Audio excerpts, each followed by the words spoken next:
வாழ்க வளமுடன்.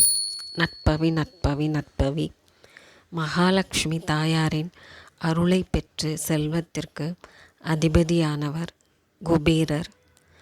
அவரின் கருணையை பெற சொல்ல வேண்டிய மந்திரம்: குபேர லோக நாயகனை போற்றி, குன்றாத நிதி அளிப்பாய் போற்றி, கேட்டவரம் அளிப்பவனை போற்றி, கோடி நிதி அளிப்பவனை போற்றி, சங்க நிதியை பெற்றவனை போற்றி, சங்கரர் தோழனை போற்றி, சித்திரலேகா பிரியனை போற்றி, சிந்திப்போர்க்கு அருள்பவனை போற்றி, சீக்கிரம் தனம் அளிப்பாய் போற்றி, சிவபூஜை பிரியனை போற்றி, சிவபக்த நாயகனை போற்றி.